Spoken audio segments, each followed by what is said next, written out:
E na entrevista do dia com Maria Lídia Flandoli, a luta pela igualdade racial no Brasil.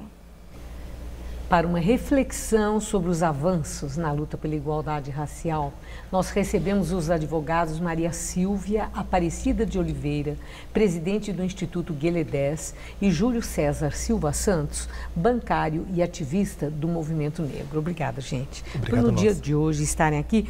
E essa ideia de firmar uma data como símbolo da luta pela igualdade racial no Brasil, ela vem de longe, lá dos anos 70. Mas somente em 2003 é que entrou no calendário escolar. E 8 anos depois foi firmada a data de 20 de novembro, dia de Zumbi e da consciência negra. Agora, o que é que explica esse longo percurso, passar tanto tempo, né, para que conseguisse essa data, e o que vocês destacam como sendo a grande conquista nessa luta que vem de tanto tempo? Bom, eu diria, iniciando a nossa conversa, né, que nós tivemos uma abolição em 1888 e a lei, né, a Lei Áurea, ela acabou com a escravidão. Mas nós estamos aí há 130 anos tentando desconstruir a obra, né, criada pela escravidão. O movimento negro, o movimento de mulheres negras, uma luta, uma resistência muito grande em relação à questão racial. E o Dia da Consciência Negra, que é essa luta do movimento negro, né, de estabelecer essa data, o 20 de novembro, é essa luta que faz com que nós estejamos aqui hoje, tentando refletir um pouco sobre a situação da população negra, né? Sobre a obra deixada pela escravidão, os 350 anos de escravidão. Agora, Júlio César, e não deixa de ser curioso que mesmo tendo sido formalizado uma data, o Congresso Nacional parece ser tão indiferente, porque tem projeto lá para que seja um feriado nacional em todos os municípios, em todos os estados, e não é assim. Câmaras de vereadores, assembleias legislativas, ninguém dá bola para isso, e muitas cidades em todo o país não tem essa como uma data símbolo para uma questão humana tão importante como é essa da igualdade racial. Como é que você entende isso? Boa noite, Maria Lídia, boa noite, Maria Silvia, boa noite aos telespectadores. Para nós é uma alegria estarmos aqui hoje discutindo a questão racial.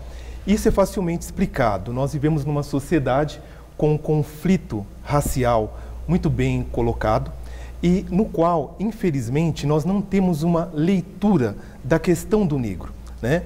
E isso se materializa, como muito bem a Maria Silvia colocou, porque nós temos uma abolição inacabada. O que é a abolição inacabada?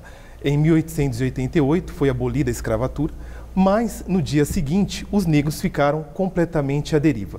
E é bem estabelecido que existe um projeto político de poder e que esse projeto político de poder, o povo negro é colocado à parte. Então nós temos hoje 55% da população brasileira composta por homens e mulheres negros, mas que infelizmente não ocupam os lugares, os espaços de poder. E a política é um lugar de poder. Logo, sendo a política um lugar de poder onde os negros estão excluídos, né, estão à margem da discussão política, logo, por isso, a gente observa que no Congresso Nacional, essas discussões, quando chegam, são colocadas à margem da discussão, né? Então é preciso um grau elevado de mobilização e conscientização para que essa data seja realmente repercutida. Bom, agora você está falando assim, né, dessa questão aí, você lembrou a resistência, mas eu vi números que causam espanto. 64% dos brasileiros desempregados são negros. Não, então, isso é uma coisa muito grave, muito importante.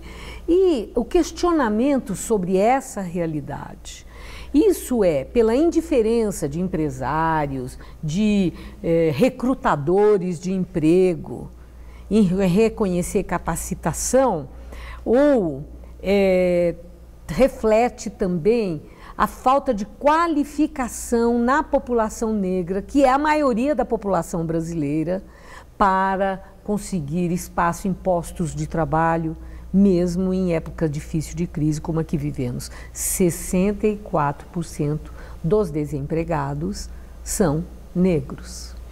Eu acho que nós temos uma cultura, nós vivemos numa sociedade racista.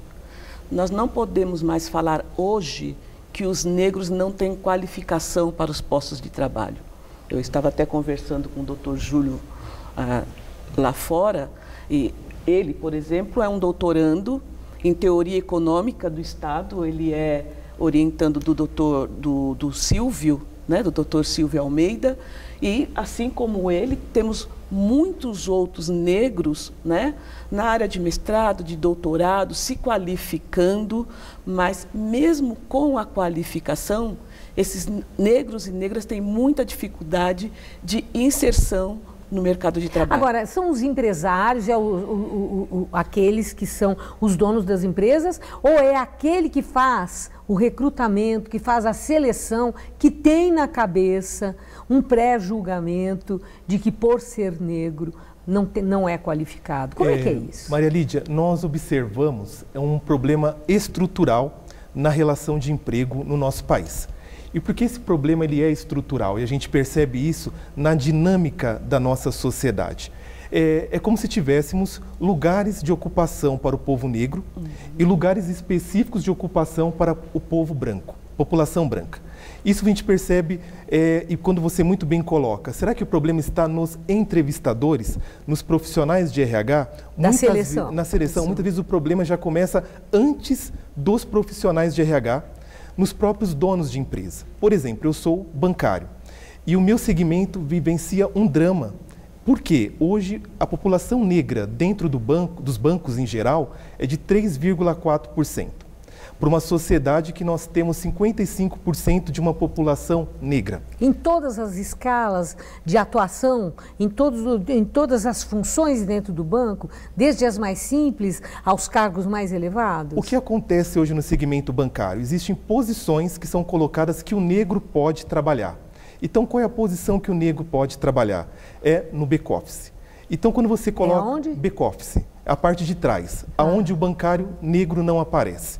Então, é no serviço braçal, seja um serviço de call center, seja um serviço que não tem expressividade.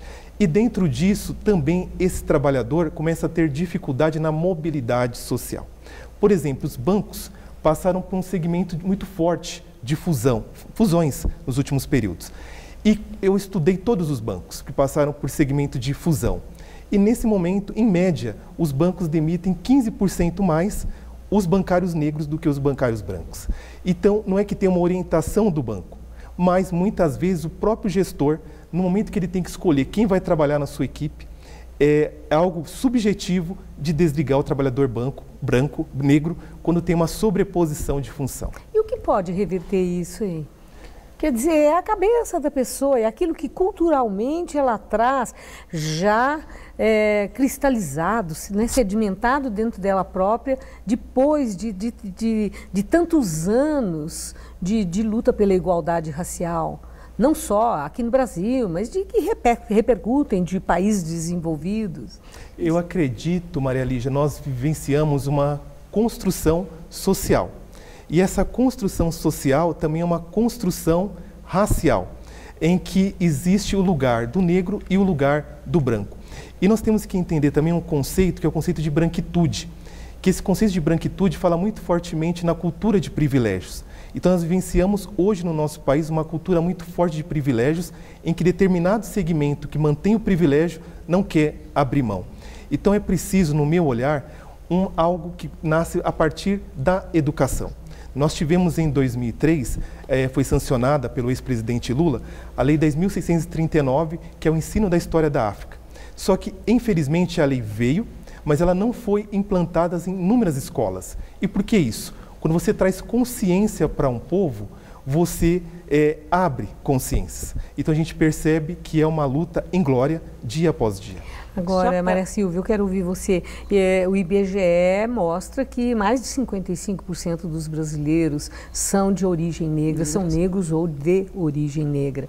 Então, eu quero ouvir de você, você fala dessa lei sobre a história da África, que acabou não sendo implementada e muitas escolas não têm isso, essa matéria, vamos dizer. Sim. Agora, tem o sistema de cotas. Né, o sistema de cotas, que foi muito polêmico, até hoje muito polêmico, mas que ofereceu a chamada discriminação positiva, né, que tem experiência nos Estados Unidos, que foi tão muito bem sucedida também, etc., que no Brasil vem avançando e oferecendo a oportunidade do estudo e da qualificação profissional.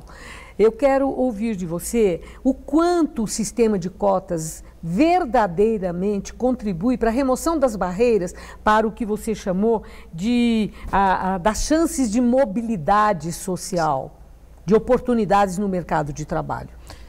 Nos últimos anos, principalmente a partir de 2001, 2003, depois da Conferência de Durban, que nós vimos trabalhando a questão das ações afirmativas, como você bem colocou, nós tivemos um avanço bastante significativo na entrada de negros e negras nas universidades por conta do sistema de cotas, né? Nós temos aí o ProUni, que foi um programa de ação afirmativa, uma política pública muito importante para a entrada de negros nas universidades. E depois, em 2012, né, a lei de cotas sancionada pela Dilma Rousseff. É uma política importante e que ajuda também na mobilidade social, como bem lembrou aqui o doutor Júlio. Só para voltar um pouquinho na questão de mercado de trabalho e cotas, né? Hoje existe um movimento nas empresas para a questão da diversidade e inclusão. As empresas já trabalham com esse sistema e a qualificação, a possibilidade de negros e negras estarem na universidade ajuda também e muito para que essa inclusão ocorra, ainda que é muito incipiente. Certo. Né? Mas as empresas estão começando a perceber que diversidade traz lucro também. É interessante, empresas isso. Que querem associar as suas marcas a esse tipo de consciência da população para um problema que precisa ser trabalhado. Né? E eu estava vendo nomes de empresas, eu vi o Carrefour, Coca-Cola, Avon, deve ter muitas outras, eu estou lembrando dessas, porque eu vi que são algumas, até num trabalho que foi publicado pelo Instituto Ethos, em que destacou as empresas que estão fazendo essa questão de ampliar a contratação, né, pela qualificação da pessoa e não pela etnia. Né? E lembrando do Instituto Ethos, eu vou falar da área que eu conheço mais, que é a área da advocacia. No final de 2017 foi feita uma pesquisa dentro dos escritórios de advocacia pelo país e verificou-se que menos de 1% dos advogados nesses escritórios de advocacia eram negros. Né? E foi uma pesquisa do Instituto Ethos junto com outros escritórios de advocacia. E, nesse sentido, o CESA, que é um Centro de Estudo Superior da Advocacia, começou a se preocupar com essa questão da inclusão de advogados negros nos grandes escritórios, né? Porque é isso, a diversidade traz o lucro e melhora a imagem de empresas no mercado. Agora, Júlio César, nós estamos num momento de transição no Brasil, houve eleições, temos um presidente eleito, estamos assim, a cada dia nos aproximando mais do novo governo tomando posse. O presidente eleito Jair Bolsonaro, ele já se posicionou sobre as cotas, ele já fez uma referência que ele não gosta de coitadismo. Ele repeliu essa ideia de vitimização, de coitadismo, e isso foi interpretado assim como um sinal preocupante por todos os militantes pela desigualdade por questões raciais no nosso país. Então eu quero ouvir sobre expectativa, que avaliação que vocês fazem. Se Bolsonaro, quando fez comentários com este tom, se isso era coisa de discurso de campanha ou se de fato, agora nessa fase da transição, isso leva vocês a pensarem, nós temos que estar atentos, é preocupante, talvez bons tempos não apareçam aí pela frente. Que avaliação que vocês estão fazendo? Olha, Maria, você nos traz aqui uma grande responsabilidade ao responder essa pergunta. Porque nós já... Sem pré-julgamento. Sem pré-julgamento. Porque o homem não tomou posse. Claro. Né? Quer dizer, olhando objetivamente. Mas olhando muito do que ele já se pronunciou. Nós vemos nele alguém muito temerário para o movimento negro como um todo. Principalmente quando ele usa termos como ele usa. Por exemplo, com a Preta Gil, quando ele disse que o filho dele era uma pessoa educada, não namoraria ou não casaria com uma mulher como ela, que é uma mulher negra. Fora outras questões que ele muito bem ali coloca de forma discriminatória. Então, para o movimento negro, observando essa diminuição de ministérios, Ministério dos Direitos Humanos, entre outros, que dialogam com os anseios da população, com os anseios do povo, Ministério do Trabalho, fazendo a retrospectiva, você muito bem colocou, 64% da população negra desempregada. Então, é através do Ministério do Trabalho que você cria políticas para valorizar o emprego, né? Você observa aí também o fim da política de valorização do salário mínimo, onde a maior parte da população negra se concentra. Então, fazendo essa breve retrospectiva, essa breve análise, nós observamos que teremos tempos muito difíceis. Porque teremos... Mas escuta, sim, o homem teve 58 milhões de votos e não foi uma massa de eleitores apenas brancos. Não. Nós sabemos disso, porque a pauta dele era uma pauta contra a corrupção e etc. e tal, que brasileiros das diferentes etnias se envolveram e ele está eleito. E ele já mudou muito coisas que ele havia dito e agora não está dizendo mais. Então, esse seu pessimismo, será que não estaria precipitado? Para encerrar, que tem 30 segundos. Eu acredito que não. E por que eu acredito que não? Quando você joga uma ideia para o tempo, aquela ideia é a sua verdadeira ideia. Então, demonstra muito bem que ele não criará políticas direcionadas à população afrodescendente. Bom, nós vamos ter que esperar para ver. Sim. Atentos. Muito. Atentos, porque nós estamos falando de questão humana. Com certeza. Agradeço muito a presença de vocês. Tratamos de alguns temas, muito poucos, mas muito importantes para a nossa reflexão. Uma boa noite, muito obrigada. Obrigado. Obrigado, boa noite. Luciana,